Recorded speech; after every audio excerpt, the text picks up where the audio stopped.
Howdy folks, this is Bel Geode. This is Microsoft Flight Simulator, and this is a test. Yeah, it's been a while, hasn't it?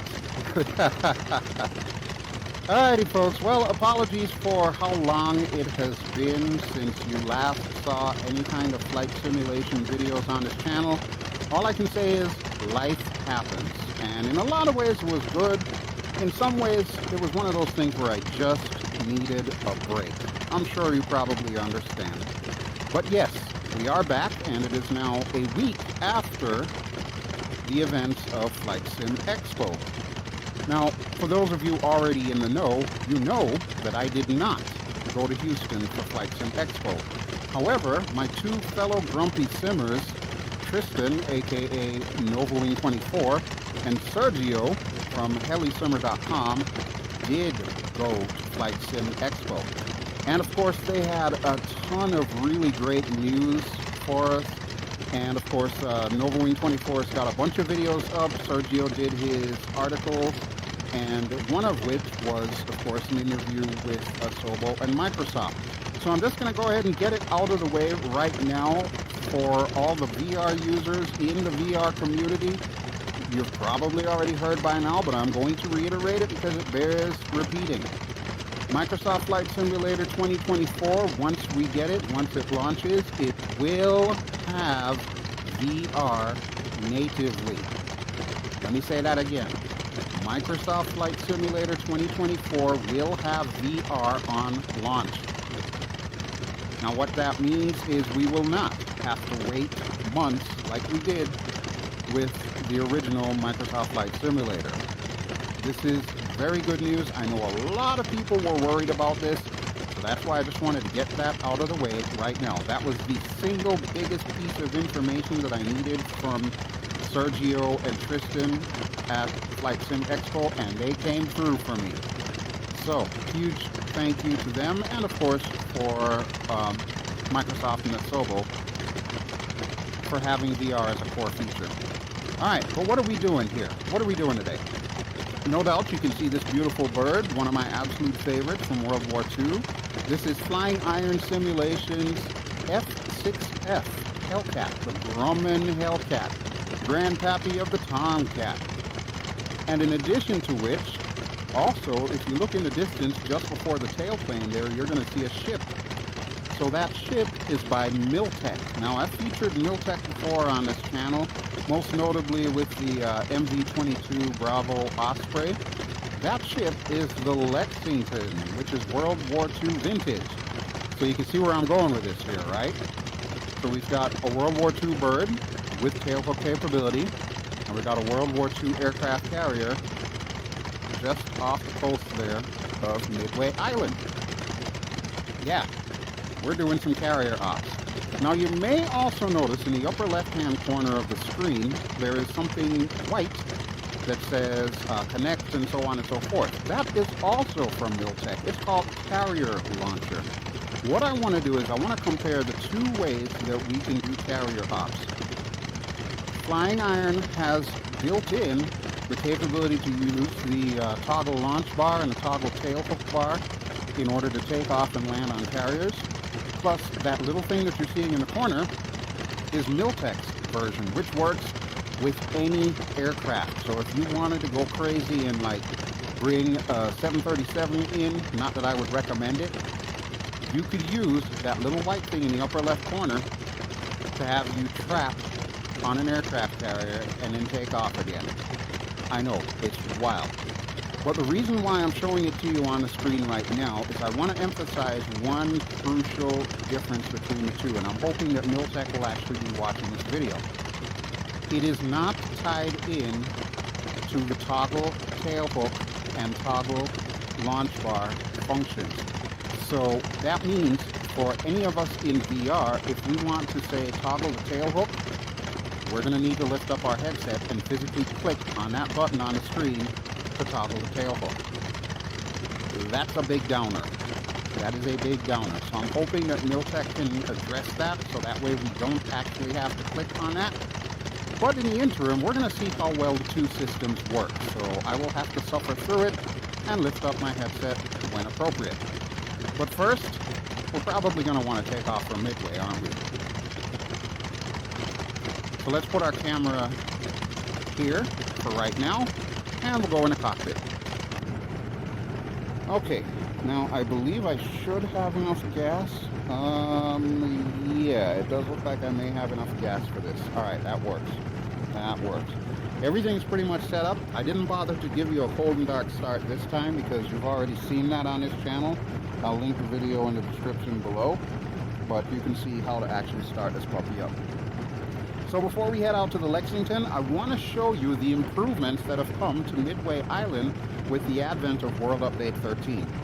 But we can't do that until we take off, so let's go ahead and brakes down, throttles up. Get the RPM about 2,000. Looking good. I have no trim set for this, but we will need to trim after takeoff because the winds, even though they're coming out of the east, it's not exactly runway heading. Brakes off. Throttling up. Start doing the rudder tango here. Wait for the tail to come up. Throttle is at about 80% right now. And we're airborne. You can see we already want to lift slightly to the left. So I'm going to trim us slightly to the right. We'll go ahead and get our gear up. While we're on the subject, we'll go ahead and get our canopy closed. And that'll reduce the noise. There we go. Look at that. Wonderful. This thing is a beauty to fly. I absolutely love the Hellcat. Pretty much anything that FlyingIron Simulations has put out is well worth it. Whether it be the Spitfire, the Messerschmitt, this, the P-38, it's all just drop dead gorgeous, and it flies so well. So well. Absolutely recommend it, 100%. Alright, but now that we are airborne, let me show you some of the improvements that they've added. The first thing that you're going to notice is the waters look a little bit different. They actually look more accurate as far as the depth. You can see where it drops off there and the water gets deeper. You can see where it's really shallow here. And of course, just behind the propeller, you'll see the actual atoll that comprises Midway Atoll. And that is just basically strips of sand with some vegetation on it. You can see the coral reefs down below. They really went all out on the Oceania updates. Midway is only one of many places that got a huge update. And that's just awesome. So if you look over there, you'll see the island that was used during World War II as an Allied airbase. So aircraft like this, the Wildcat, I think maybe the Corsair, and a few others actually were based here in Midway Island. And I want to say maybe some of the bombers as well too, but don't quote me on that. It's been a while since I've actually looked up documentaries on Midway. But I'm just going to throw it out there. If any scenery developers would be interested in doing a World War II rendition of this airfield, what we're seeing right now is the most up-to-date satellite imagery of what this island looks like, and you can tell it is in disuse. All the runways that we used to take off and land on, they're all grown over with grass and shrubs and whatnot. I would love to see a developer come up with a World War II version of this particular island. You don't even have to take out the modern island over there, but just to populate this with all the aircraft that we're used to seeing from World War II, I think that would be really cool, especially if we could use the airport itself. And if you look off to the port side there, you will see the Lexington. Now, we will get to the Lexington momentarily, but I want to show off what the modern island of Midway looks like.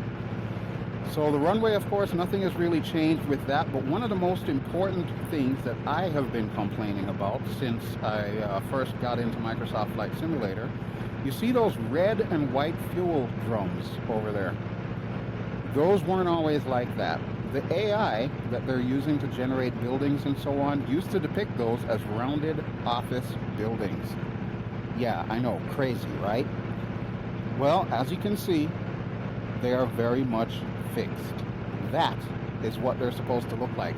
And even better than that, if we look on the far side of the airport, I'm just going to kind of swing us around here really quick. If you look on the far side of the airport where you would actually park, the apron, do you see the hangar building there with the two white things on the top? That is what this hangar is supposed to look like. As a matter of fact, let's buzz it really quick so that way you can see it.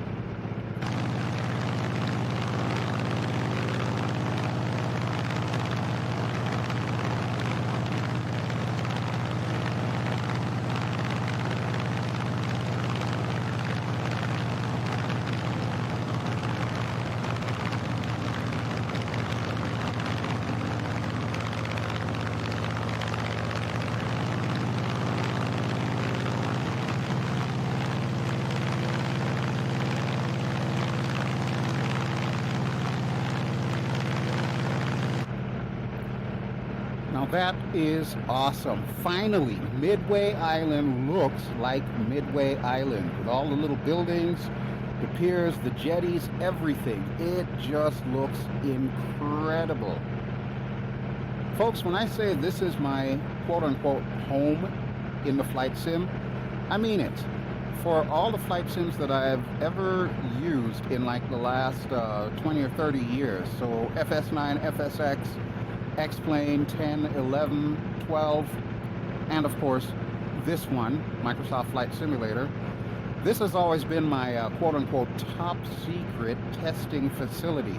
Whenever I get a new aircraft, the first thing that I'll do is I'll bring it here and put it through the paces, start it up, fly it around, and so on and so forth. So before we even get a video, a chill vid or a full production vid, you can rest assured that I've probably tested out the aircraft here.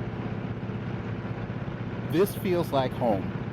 Thank you very much, Asobo and Microsoft. This is what Midway Island should look like. I've never been there in real life, but I've seen enough pictures and video of it. Yeah, you done did good. You absolutely done did good. And I even love the fact that you can see the coral reefs and everything now. That is just amazing. So if Midway looks like this, you can only imagine what the rest of all of these islands in the Pacific look like after World Update 13, the Oceania update. It's pretty awesome. And just think, 2024 is going to leverage all of this as a baseline, and then it's going to add on top of it all the new tech that's coming with that sim. Folks, I know you probably hear it a lot that it's become cliche, but I truly believe right now we are in the golden age of flight simulation. The way that the tech has become, it's gotten to the point where if I were to add a couple of filters and just put this online without any commentary, I'm pretty sure somebody would think it was a real warbird flying around Midway Island. I could probably make the video look like that. That's how good flight simming is getting. It's awesome. Alright, let me go outside for a moment here. That way I can rest my voice. And we'll give you some cinematic views here. We'll just kind of orbit the island really quick. Because of course that way I'll also get a thumbnail.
Okay, so now let's go to the task at hand. First thing we're going to try and do is we're going to see if we can land on the Lexington using just the FlyingIron Simulations tailhook.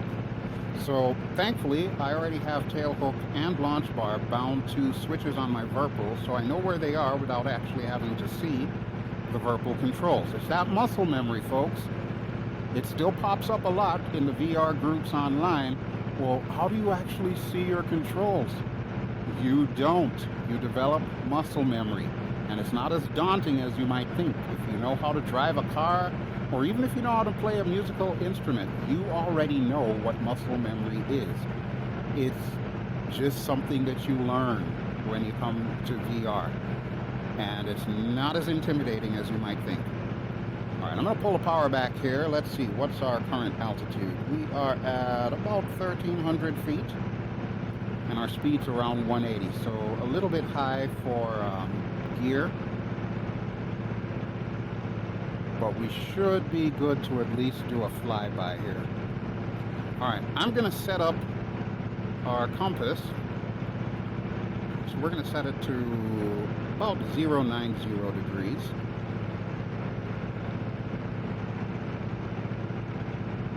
There we go, 090, which should be the heading that our boat is on. We'll just verify that here. Yep, that looks to be about correct. We're going to bring her down to about 800 feet. I'm actually going to trim us up here a little bit so that way we can bleed off some of that airspeed as we're coming down. So we're basically doing like a case one approach, what we would typically consider a case one approach. All right, so there is the Lexington off the port side there. We're just about at 800, so I'm going to give us a little bit more throttle to stop our descent.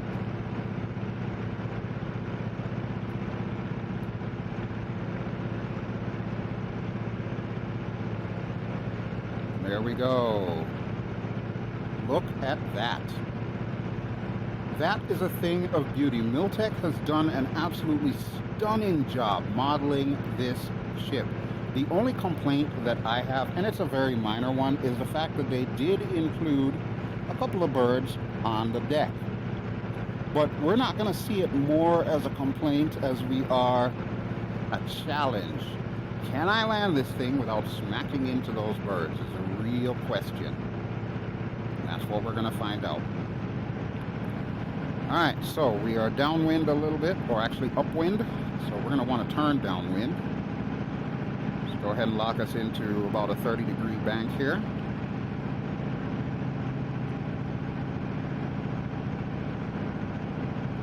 There we go, and I'm basically just watching my gauges here. We're a little bit over 800 feet, so we'll have to bring her down somewhat. We'll keep that 30-degree bank going, keep the power back somewhat. You can see we're starting to descend. We're looking for our heading to be 270 or due west. And we're looking for our altitude to be roughly around 600 feet. All right, so right about there is good. We'll level out. Voila, look at that. That's a better job than I would have done in a Tomcat. Whew. All right, let's get our gear down. And we're going to want to get our tail hook down as well. So let's flip that. Tail hook switch, incidentally, is down there. And also we'll want to get our flaps down too. Now remember, this thing does have flap blowback, so if you're going a little too fast, expect the flaps will push themselves back in. All right, how are we looking there? Just about ready. So we'll go ahead and make our turn around now.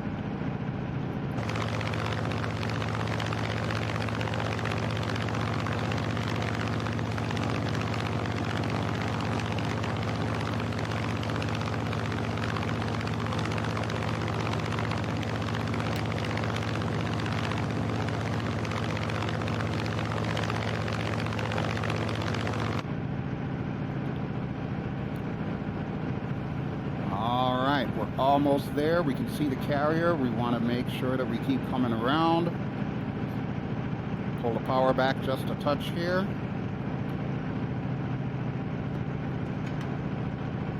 Don't want to drop too fast, but we definitely want to make sure that we can reach the deck. Now remember, World War II carriers do not have canted decks. That was something that came about after World War II, so like in the 50s. So that means we're running straight up the axis of this boat here. And let's make sure we're properly lined up. We can use a gun sight to line up, or we can go to the outside view.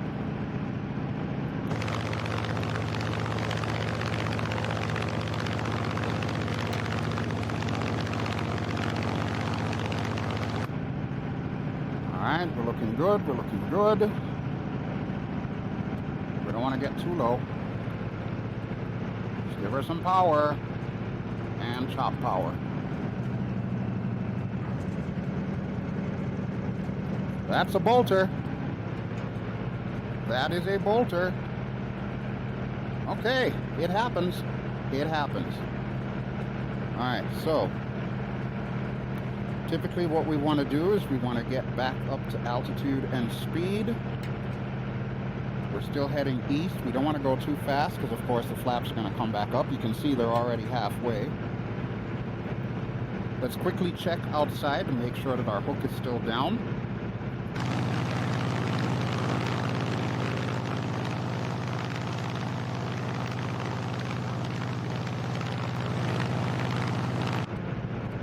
Okay, hook is still down. This is great. So we're going to go ahead and bring ourselves back around to downwind. So what I did wrong there was I came down a little too low and then tried to compensate for speed. And of course, that means you skip all the wires. But there is a caveat with what I just said. So the thing with this aircraft, even though it does have the tailhook capability, it does not interact with the cables on the boat. So you won't actually see the cables move, but the tailhook does have to touch the ground, which unfortunately, due to our angle of attack, was not correct. So we're going to try it again.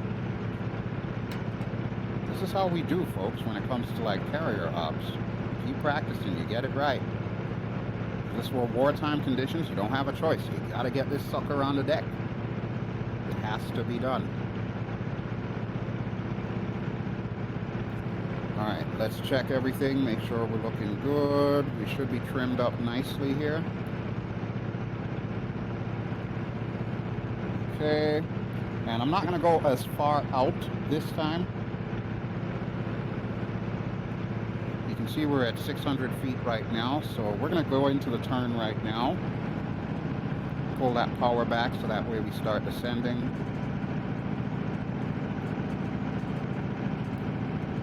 We're looking for a gradual descent here, you know, like 400 or 500 feet per minute. We don't want to get much lower than that, so we're kind of jockeying the throttle a little here just to keep ourselves where we need to be in this bank angle. I am adding a little bit of rudder, but not much. You can see we're at 500 right now. We're going to bring her down some more. Tailhook was confirmed out, so we're going to try this again.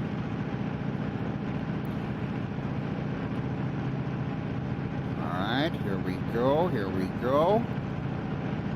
Now I could always cheat and go to the bottom view, but do you really want to see me cheat? The whole idea is to do this from inside a cockpit, right? Of course, having the gun sight in the way is a little bit of a detriment, but at least it makes sure that we are properly lined up with the deck. So we're just going to keep bringing her in. Would help if we had a little bit more sunshine here. All right, let's pull the power back. Pull the power back.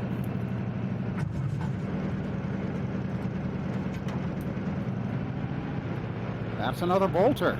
That is another bolter. So, how about we do this?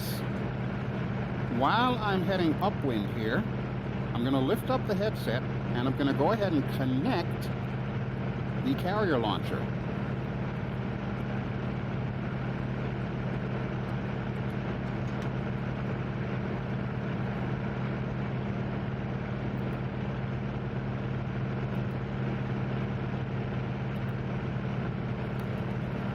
Okay, so now we've got a completely different setup here.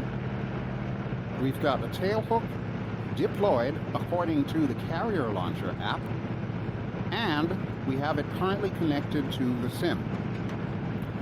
So since we're having issues with the FlyingIron tail hook, I'm going to recycle the hook here, but just bear in mind I don't need to, due to the fact that we're now running on the Miltech system.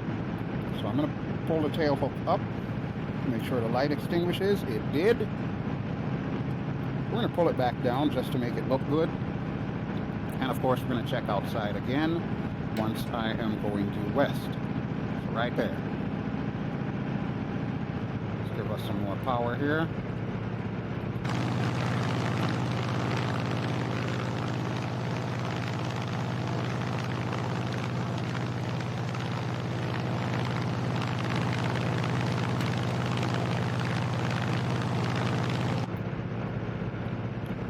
Okay, everything's set up, and the other thing I'm going to do is I'm going to open the canopy, which is really what you should do when you're coming into land. Just bear in mind it's going to make a little bit more noise. Alright, looking good, feeling good. We're a little high though. Let's start bringing her down.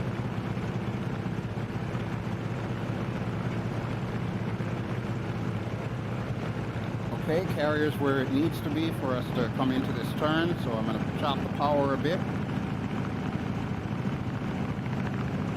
Start making our 30-degree bank.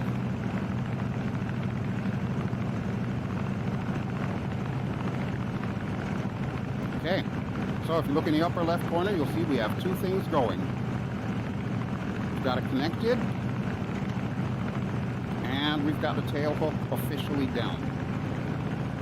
At least according to Miltech. We got some power here because we're starting to go down a little bit lower than I would like. They say third time's a charm, right folks? Well, we're going to see if that's the case. If everything goes according to plan, then the Miltech thing should disconnect itself once we actually land, which is to say that the tail hook should automatically turn itself off. But we will still be connected to the sim, so that way we can do our carrier launch in a moment. Alright, but we are lined up. We're a little bit far back in the groove. Realistically, these carriers should be moving, but because of limitations in Microsoft Flight Simulator current version, they will not move. They have to be static. Alright, I'm thinking we're looking good, so we'll start killing the power a bit here. Okay, we're looking good. LSO says we are good. Bring her in. Look at that. That is awesome. That is how you carry your trap. And if you look at the Miltech little app there, you'll see it now says deploy tailhook. So it did exactly what it was meant to do.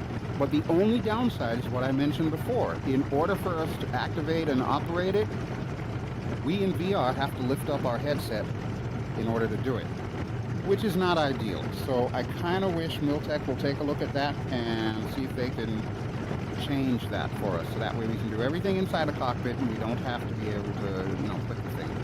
All right, let me make sure we get our tail hook up, because we're going to try a launch now.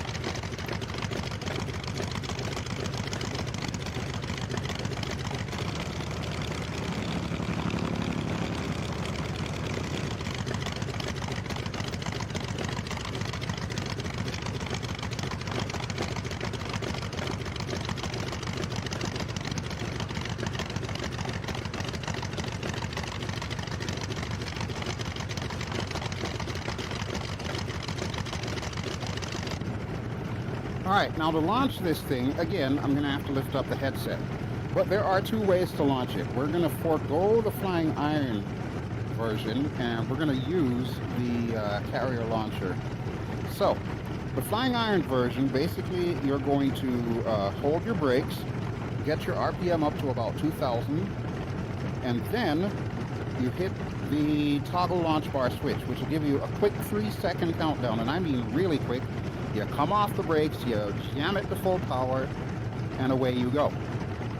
Pretty straightforward, but you can mess it up, and I don't feel like going nose over in a video.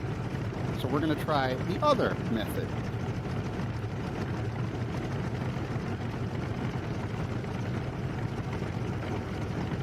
So you'll notice what I'm doing now. If you see the mouse, I'm switching it over to catapult, and I'm making our speed.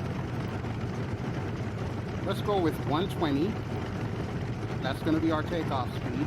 And you see, it shows you our instructions. So we're going to set the parking brake. We're going to set our takeoff speed. Click on ready to launch. Then set max throttle and release the parking brake. Again, I have to lift up the VR headset to do that, so it's not ideal. But we're going to give it a shot anyway. So our parking brake is already set. And I want to say I'm lined up properly. Let me just go outside here.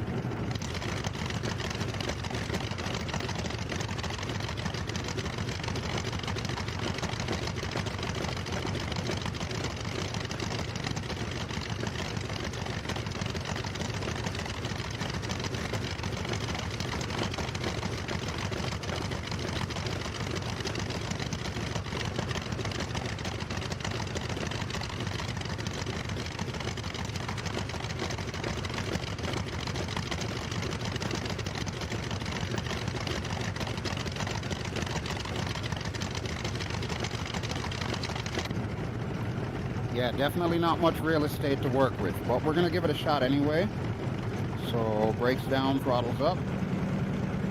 Keep it around 2,000, make sure we don't nose over.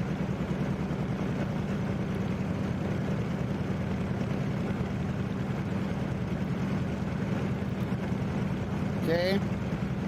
Parking brakes off, full power. And away we go, look at that. Just like that, we're up to 120. Gear can come up, flaps are already up. And that was painless except for the part where I had to lift up the VR headset in order to utilize the thing. But yeah, that's pretty sweet, isn't it? That is really neat. So Miltech, you got a little bit of homework to do on that. If you can just figure out a way to attach it to the toggle tail hook, as well as the toggle launch bar functions in the sim, that would work perfectly. That's really all we would need, so that way we don't have to actually get out of the VR headset in order to utilize this. Now, as far as FlyingIron Simulations goes, I'm not 100% certain if I am doing this correctly as far as the arrestor hook and takeoff. But suffice to say, if it does in fact work, then it kind of negates the need for you to have the Carrier Launcher app. But I just wanted to showcase both just to see what happens. And of course, you know, whenever I do these chill vids, everything is pretty much off the cuff. Whatever happens in the video, happens in the video. There's no editing to, you know, make myself look better. You see all of my mistakes. You see any flaws that any particular add-on that I'm showing you may have. So if it does turn out that there are some flaws with the FlyingIron system, then, you know, that's something that FlyingIron would need to look at. Personally, just between you and I, we're going to chalk it up to user error, as always, because there is more of a chance that I'm the one who's messing up rather than the developers. But we can at least confirm one thing. The Carrier Launcher app definitely works. And remember, it not only works on a Hellcat, it works on every aircraft. So even an aircraft that's not carrier capable, it will allow you to do a carrier landing with it. So while that may not be realistic, it's still kind of cool if you think about it. Alright, but how about we head back to Midway so that way we can call this video done. Before then, let's do some shenanigans really quick here. I'm giving her full power. I'm going to gain a little bit of altitude here. We're just about 200 right now. Got to be careful with this engine too. You don't want to burn it up. But we'll do a quick snap roll if we can. There we go. That's what I was looking for. And swing out to the right here.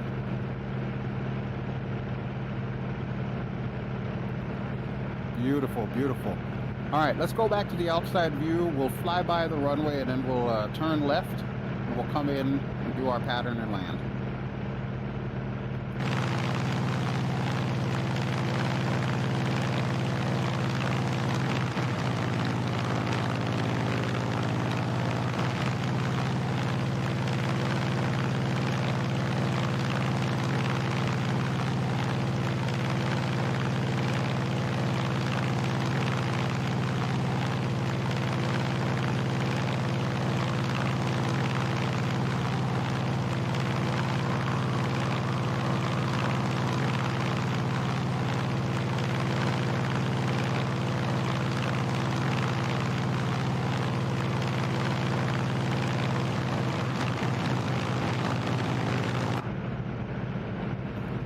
Alright, that's enough shenanigans for the day. Let's go ahead and bring this bird in, shall we? We are currently just above 2,000 feet, so I'm going to pull the power all the way back here. I'm going to start our downwind leg. So if you have a seaplane, you can actually use seaplane runways here, which is really neat. So like the Grumman Goose, or if somebody would actually make us a PMDY Catalina, we'll be able to bring that in here as well, which is awesome. I don't do enough seaplane stuff. I would like to do some more seaplane stuff, but I'll be honest with you folks, I need more good seaplanes. And the PMDY Catalina is one of the ones that I am highly, highly, highly anticipating. I just need to hear that someone's actually making one for us. Verisoft, I'm looking at you.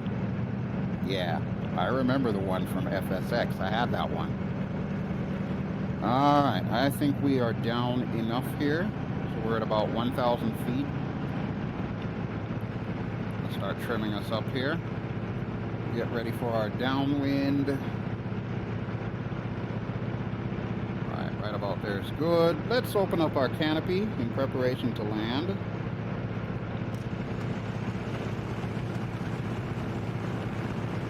And our speed is looking good, so we'll get our gear down.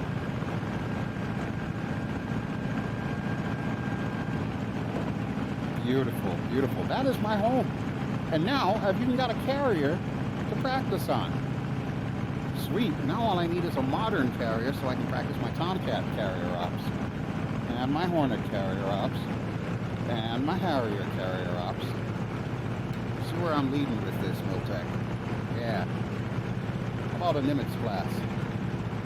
In fact, make two. One for the 70s vintage or 80s vintage with a Tomcat on it, and the other one more modern. That would be awesome. I'd love you forever. I know Dino Cataneo, India Fox Echo, has Nimitz coming with the Ford class, or it's probably already out. I just need to find where it is in the world. But I kind of need one on that side of Midway. So that way I can do my Tomcattery. If you don't mind, please. Alright folks, enough lollygagging. Let's go ahead and bring this bird in. Yes. Now this should be a lot better than trying to land on a carrier because we've got a lot more real estate. But that doesn't mean I won't mess it up. We'll do our trimming here because this big, huge R2800 double wasp radial engine has a lot of power in it. If we have to go around, it's going to want to torque me. We don't like to be torqued here on the Bel Geode channel. I am giving it a little bit of backstick pressure here, but I'm also adjusting my trim, my elevator trim, because I know this thing does have a tendency to want to go nose down, which is not ideal. Not ideal at all.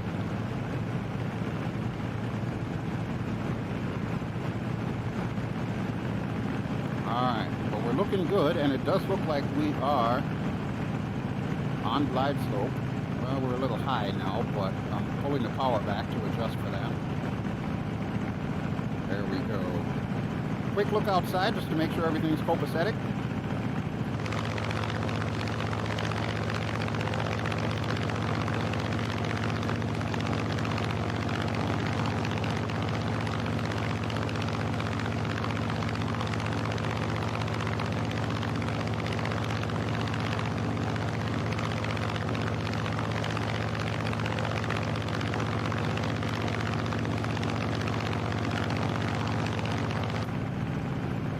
Now I will point out one thing I have not done, which I probably should be doing, is I did not lock the tail wheel for takeoff, whether on the carrier or from this runway when we initially got out of here.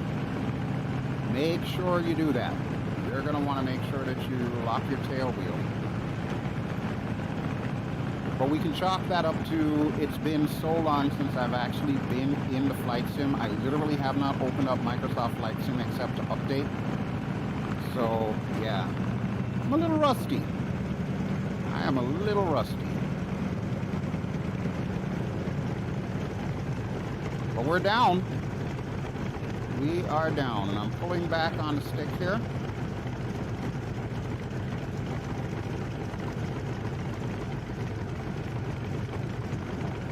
And there's our turnoff. We're probably going to pass it, though. Whoa, okay. And as you can see, we've got a little bit of a bug here, and I'm not quite sure what that bug is. That's kind of wild, isn't it? I have never seen that happen before. But just like I said earlier, anything that happens in these videos stays in these videos. So it looks like that might be it. So I'm going to pull us off to the right here.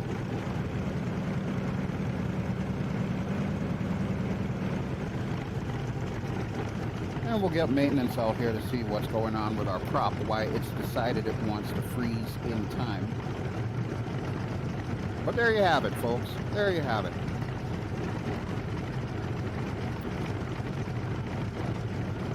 Alright, so that will basically do it for us. And of course, I want to thank you as always for watching. This has been Bel Geode. I've been flying in Microsoft Flight Simulator. This is technically World Update 13, although it is a little bit beyond that. And we have been showcasing the FlyingIron Simulations F-6F, the Grumman F-6F Hellcat, alongside the Miltech Lexington aircraft carrier, and featuring the little add-in, the Miltech Carrier Launcher. So everything is available, linked in the video description below if you're interested in picking up any of the stuff. Just remember the caveats that I told you regarding VR usage with the Carrier Launcher app. And I'm hoping that Milviz can take that information to heart and see if they can throw us a bone here, so that way we don't actually have to lift up our VR headsets in order to use their really cool little system. Alright, but as always, I want to thank you for watching. And if you enjoyed what you've seen, please feel free to give me a like, and don't forget to subscribe if you haven't already done so. I do promise you I am back. I'm still trying to figure out the best possible schedule for these videos, so they may not always be on a Monday. You may see more videos, you may see less videos. I do have a backlog of aircraft, in particular helicopters. I want to focus more on helicopters on this channel. You're going to be seeing a lot of that stuff coming up. And yes, I do also plan on showing you some DCS World, in particular with the F-15E Strike Eagle. That's all coming soon. And of course, we will be going back to Tamriel to do some more missions as Bel Geode, the Dragonborn. So all of that is coming. In the interim, thank you as always for watching, and I will talk to you all really soon. Bel Geode signing out. Ciao.